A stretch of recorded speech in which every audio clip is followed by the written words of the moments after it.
Keong Mas, cerita rakyat yang banyak memiliki pesan moral.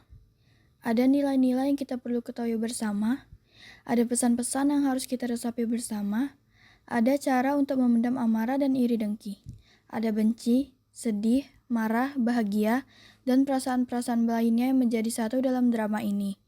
Drama ini dipersembahkan oleh kelompok 3 dari kelas 10 IPS 5 yang disutradarai oleh Nabila Rizka Fitriana dan narator oleh Naila Risma Faudia. Selamat menyaksikan. Dahulu kala di istana kerajaan Daha, hiduplah seorang raja bersama kedua putrinya. Suatu hari, raja memanggil kedua putrinya, karena mereka akan kedatangan tamu dari kerajaan Karuhipan yang bernama Raden Inu Kertapati. Putri-putriku, kemarilah. Ada apa Ayahanda? Apakah Ayahanda memanggilku juga? Iya benar, ada yang ayahnya sampaikan kepada kalian. Lusa, Raden Inu Kertapati dari kerajaan Karuhipan akan datang ke kerajaan kita. Dan ayah sudah membuat perjanjian dengan ayah Raden Inu akan menikahkan salah satu putri ayah. Siapa yang ingin dinikahkan di antara kami, Ayah? Ayah sudah sepakat akan menikahkan Chandra Kirana dengan Raden Inu. Baiklah Ayah, kalau begitu Galuh permisi ke belakang. Baiklah nak. Permisi ya.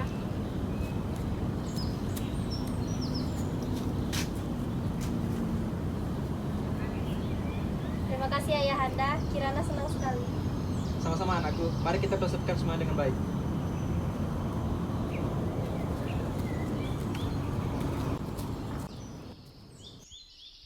Sementara itu, Dewi Galuh merasa iri dengan Kirana yang bernasib baik dan mujur akan menikah dengan Inu Kertapati. Niat jahat untuk mencelakai Kirana pun terbesit di pikirannya. Ia pun mendatangi sebuah gubuk milik penyihir. Permisi. Iya, apa yang kamu butuhkan, gadis manis? Aku membutuhkan bantuanmu. Kamu ingin aku melakukan apa? Aku ingin kau mengubah Chandra Kirana menjadi sesuatu yang menjijikkan. Baiklah, aku akan mengubah dia sehingga ia tidak bisa bertunangan dengan Raden ini. Terima kasih atas bantuanmu, ini sebagai imbalannya.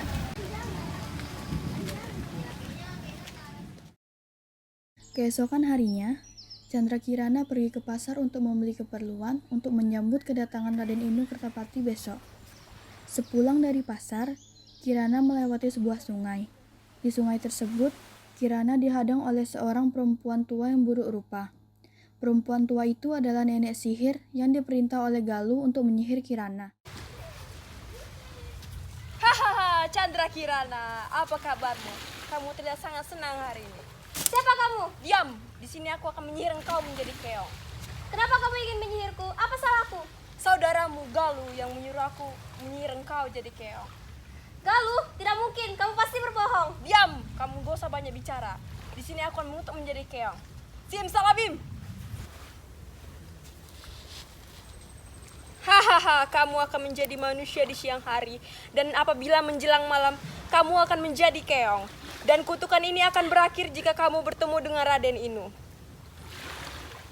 Chandra Kirana telah dikutuk menjadi keong emas dan dibuang ke sungai hingga terdampar di desa Dadapan.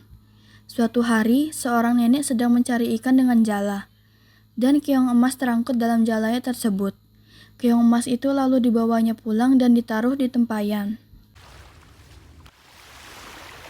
Oke, yang sangat cantik. Aku akan membawanya pulang.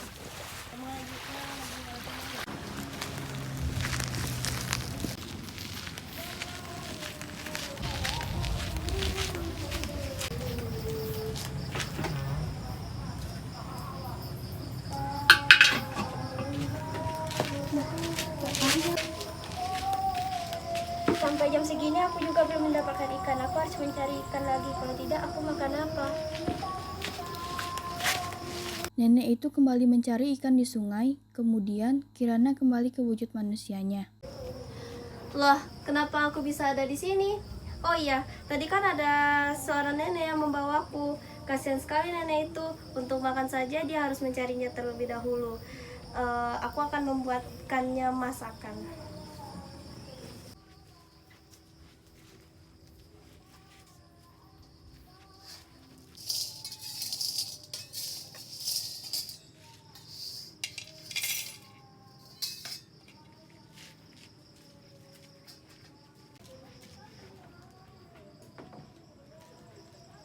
Hingga menjelang malam, nenek itu tidak mendapat ikan seekor pun. Kemudian, nenek tersebut memutuskan untuk pulang saja. Sesampainya di rumah, ia sangat kaget karena di meja sudah tersedia masakan yang sangat enak. Si nenek bertanya-tanya pada dirinya sendiri, siapa yang mengirim masakan ini? Begitu pula hari-hari berikutnya si nenek menjalani kejadian serupa. Keesokan paginya, nenek ingin mengintip apa yang terjadi pada saat dia pergi mencari ikan. Nenek itu lalu berpura-pura pergi ke sungai untuk mencari ikan seperti biasanya. Lalu pergi ke belakang rumah untuk mengintipnya. Setelah beberapa saat, si nenek sangat terkejut karena keong emas yang ditempayan berubah wujud menjadi gadis cantik. Gadis tersebut lalu memasak dan menyiapkan masakan tersebut di meja.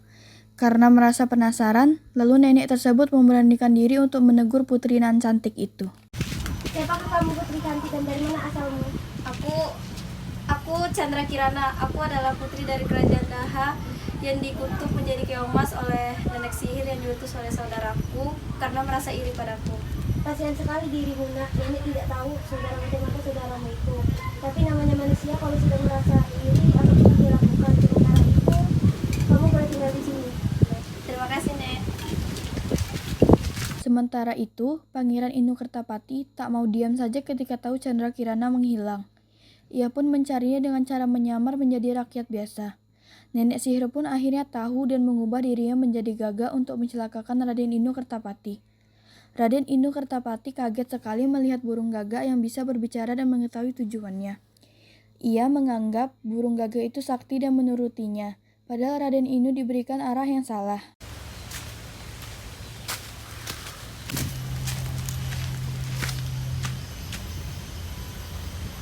Siapa kau? Tenang anak muda, aku akan menunjukkan arah ke desa Dadapan. Di sana kamu akan bertemu dengan Chandra Kirana.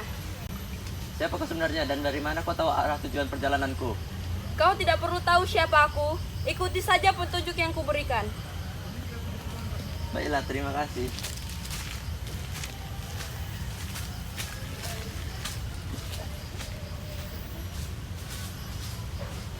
Setelah berjalan cukup jauh, mengikuti petunjuk arah dari burung gagak, Raden Inu tidak juga menemukan desa Dadapan. Di perjalanan, Raden Inu bertemu dengan seorang kakek yang sedang kelaparan. Diberinya kakek itu makan. Ternyata, kakek itu adalah orang sakti yang baik. Ia menolong Raden Inu dari burung gagak itu. Tolonglah nak, sudah beberapa hari kakek tidak makan. Ini kayak ada sedikit makanan. Terima kasih anak muda. Janganlah kau ikuti arahan dari burung gagak tadi. Sebenarnya dia adalah jelmaan dari nenek sihir. Lalu apa yang sebaiknya saya lakukan, kakek? Ikuti air dan sungai di sana. Di ujung sana kamu akan melihat desa Dadapan. Baiklah, terima kasih, kakek. Ya, sama-sama. Setelah berjalan berhari-hari, sampailah Raden Inu di desa Dadapan. Ia menghampiri sebuah gubuk yang dilihatnya untuk meminta seteguk air karena perbekalannya sudah habis. Di gubuk itu, ia sangat terkejut karena dia bertemu dengan Chandra Kirana. Akhirnya sihir dari nenek sihir pun hilang karena perjumpaan itu. Permisi, Ya, apakah kamu Chandra Kirana? Raden Inu, kenapa kau bisa ada di sini? Tanya panjang, aku sudah lelah mencarimu. Ayo kita pulang. Terima kasih Raden Inu, karena kamu telah menyelamatkanku. Dari dalam rumah terdengar suara nenek memanggil Kirana. Siapa Kirana? Oh, nenek. Kenalin, ini Raden Inu yang pernah Kirana ceritakan waktu itu. Dia menjemput Kirana untuk pulang, tapi Kirana tidak tega untuk meninggalkan nenek sendirian. Tidak apa-apa Kirana, pulanglah. Pasti kamu merindukan keluargamu.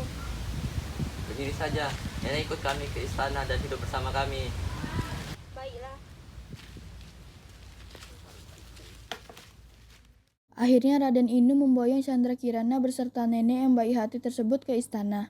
Dan Chandra Kirana menceritakan perbuatan Dewi Galuh pada sang raja. Raja meminta maaf kepada Chandra Kirana dan sebaliknya. Dewi Galuh lalu mendapat hukuman yang setimpal. Karena Dewi Galuh merasa takut, maka dia melarikan diri ke hutan. Pernikahan Chandra Kirana dan Raden Inu Kertapati pun berlangsung. Dan pesta tersebut sangat meriah dan akhirnya mereka hidup bahagia. Kebenaran akan mengalahkan kejahatan. Sifat iri hati bagaikan api yang akan membakar habis kayu kering kebaikan. Orang yang iri hati akan merasakan kekalahan dan kehancuran di kemudian hari. Sekian dari kelompok kami, terima kasih sudah menyaksikan.